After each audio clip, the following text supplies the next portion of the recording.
Salut tout le monde, aujourd'hui je vais vous montrer comment jouer Wicked Game de Chris Isaak dans une version en fait de James Vincent McMorrow, une version qu'on peut entendre notamment dans le trailer de la saison 6 de Game of Thrones, peut-être que vous l'avez entendu déjà. Vous allez voir, c'est une chanson très facile à apprendre dans le sens où il n'y a que 3 accords, un motif d'arpège qu'on va répéter tout le long. Après la petite difficulté c'est qu'il y a un barré et il y aura aussi quelques petits trucs que je fais où il faudra bouger en même temps que le barré, bouger les doigts. Donc vous aurez peut-être du mal à faire ça, mais honnêtement, vu que c'est le même motif qui se répète tout le long, ça vaut le coup de la bosser, elle est super sympa à jouer en plus. Vous avez la démo si vous voulez voir ce que ça donne par ici.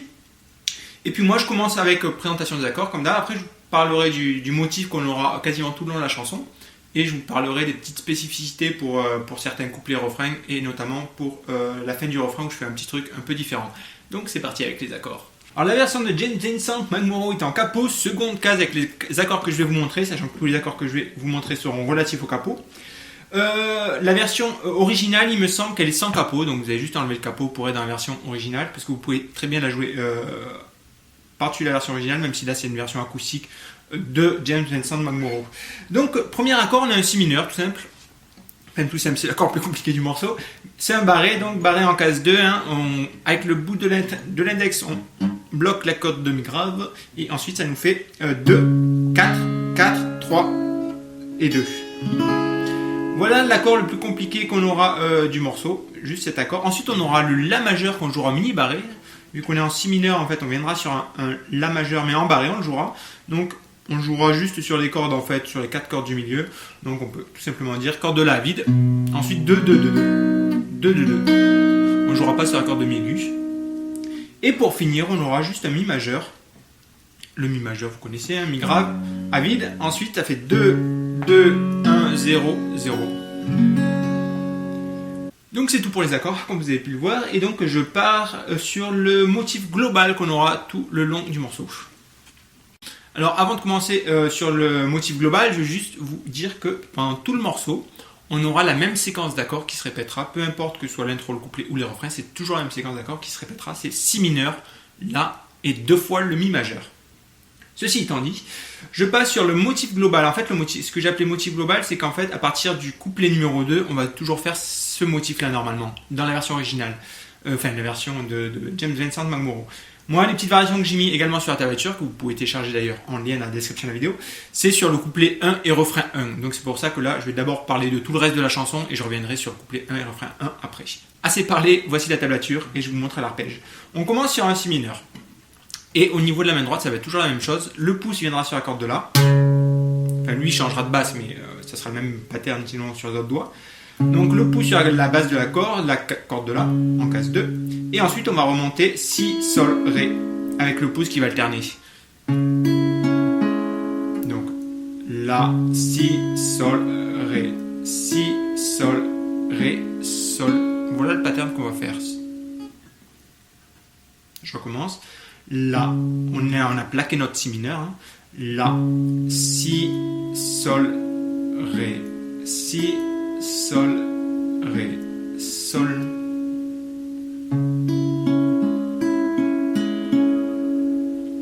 Le pouce alternera sur les cordes donc de La et de Ré, tandis que on aura notre index et notre majeur sur les cordes de Sol et de Si pour toute la chanson. Ensuite donc on enchaîne ça sur un La majeur ensuite, donc je vous refais ça. Ralenti. Ensuite on vient sur le La majeur et on pourra enchaîner rapidement parce qu'on joue la corde de La à vide. Donc ça ne nous gênera pas pendant le changement d'accord. Vous voyez ? Donc, et ensuite on fait exactement pareil, sauf qu'on est sur un La majeur, donc en barré, en mini barré. Donc sur les cordes Ré, Sol, Si, on est en case 2 avec notre index. Et ensuite donc on joue la corde de La à vide. Et toujours pareil, Si, Sol, Ré, Si, Sol, Ré. La petite variation pour enchaîner sur le Mi majeur, on va jouer la corde de Sol à vide. Donc je recommence, ça fait un truc comme ça. Pour enchaîner sur le Mi majeur, on jouera la dernière note sur la corde de Sol à vide. Donc je vous refais ça, Si mineur enchaîné avec le La majeur, au ralenti. La majeur. On enlève notre La majeur pour venir sur notre Mi majeur. Ensuite, Mi majeur, donc on va faire exactement pareil, sauf qu'on est sur un Mi majeur, donc là-bas ça sera l'accord de Mi grave, on commence sur l'accord de Mi grave. Ensuite, on a un accord de Si, Sol, Ré, Si, Sol, Ré, Sol. Première répétition du Mi majeur. Pour la deuxième répétition, ça va être la même chose, sauf la dernière note, comme on avait fait pour le La majeur. Comme la deuxième répétition du Mi majeur va enchaîner sur le Si mineur, on jouera l'accord de Sol à vide. Donc si je vous joue ça, ça fait toujours pareil, Mi, Si, Sol, Ré, Si, Sol, Ré. Et là, on va enlever Sol et on vient sur notre Si mineur pour recommencer. Toujours pareil, en fait, quand il y a un changement d'accord, on va relever le doigt qui est sur l'accord de Sol pour pouvoir faire l'enchaînement plus rapidement. Donc du début, je vous rejoue tout ça, Si mineur, La et 2 fois le Mi majeur, au ralenti.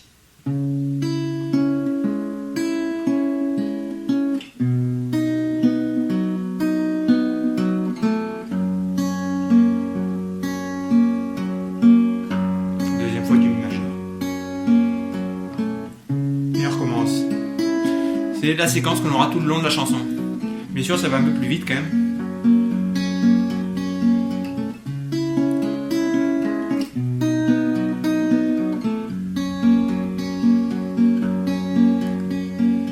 Donc voilà pour tout le reste de la chanson. Maintenant je vais passer sur les petites variations qu'on peut faire. En fait vous pouvez les faire même sur les autres couplets, couplet 2, couplet 3, ce que vous voulez.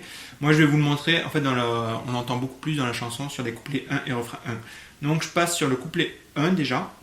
La tablature s'affiche. Et en fait Si mineur, La majeur, il n'y a pas de. Je vais pas m'attarder, c'est exactement pareil. Et sur le Mi majeur, comme vous voyez, il y a un petit hammer en plus, quoi, ça fait un truc comme ça.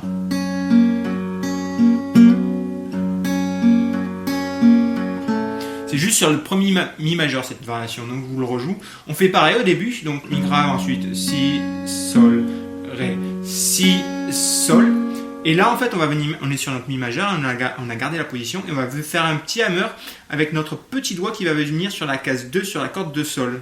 Et on va jouer en fait corde de Ré et de Sol ensemble. Un truc comme ça. Ça fait un truc comme ça. Et on recommence notre Mi majeur, le deuxième, et là de manière, comme on l'a vu tout à l'heure, c'est-à-dire classique. Donc je vous rejoue ce qu'on jouerait pendant le couplet 1 en fait, à chaque répétition, ça fera un truc comme ça. Et même le refrain d'ailleurs. Sur le premier Mi majeur. Et donc voilà la variation qu'on va faire. On recommence. C'est juste ce petit truc, hein.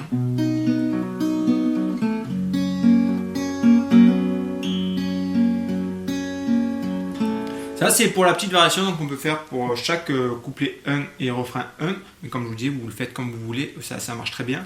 Alors par contre la seconde modification, c'est un truc que je fais pour coller plus à la version originale pour le coup.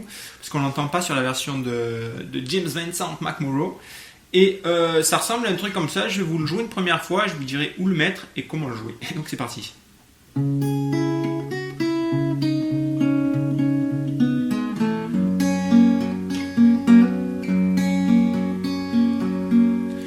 Pour ce petit truc, ça arrive à la fin des refrains quand ça fait un truc comme ça. Wanna fall in love. 2 fois le Mi majeur là. Et on a With You juste après. With you. Et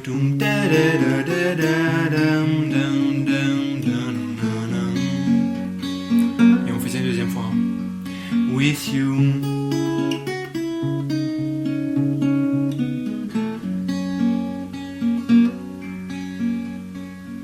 C'est la petite partie compliquée du morceau, oui, qu'on va devoir placer notre barré et devoir quand même déplacer un petit peu nos doigts à côté. Donc on commence sur un Si mineur. On place notre Si mineur, on va jouer corde de La. Et on remonte cette fois sur corde Mi, Si et Sol. Avec l'annulaire, le majeur et l'index sur la main droite. Ensuite, c'est là une petite partie compliquée, c'est qu'on va devoir venir mettre le petit doigt en case 5 sur la corde de Si. Et on jouera 2 fois la corde de Si, 5, 3. Je recommence. 5, 3. On rejoue la corde de La en case 2. On va enlever le majeur. Et ensuite, on va faire un truc, on va venir mettre le petit doigt en cascade sur la corde de sol. Et on va faire 2, 4, enfin 2 sur la corde de La, 4 sur la corde de Sol. Une deuxième fois. De nouveau la corde de La en case 2. Et là, on va enlever notre doigt, qui est en case 4, pour jouer la case 2 sur la corde de Sol, avec le barré en fait. Qui est barré, tout simplement. Et on finira en jouant la case 4 sur la corde de Ré et à vide sur la corde de Sol. Et on finira sur le Mi majeur, et le Mi majeur c'est exactement ce qu'on a vu précédemment, avec la petite variation.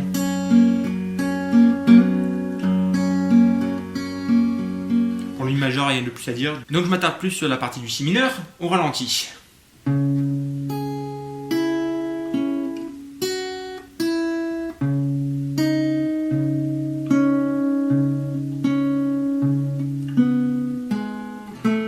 Et la Mi majeur ensuite. Je recommence une dernière fois.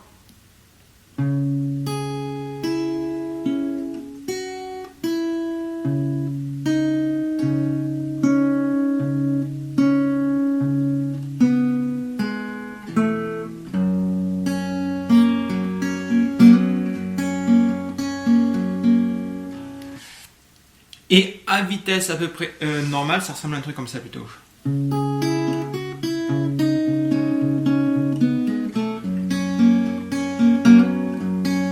recommence une deuxième fois.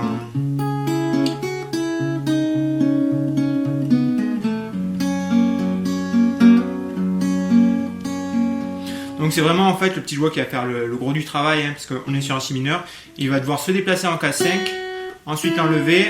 Un truc qui peut être assez compliqué, c'est d'enlever le majeur aussi, parce que souvent on a du mal à le faire bouger au début. Et ensuite de revenir replacer le petit doigt en cascade sur la corde de Sol.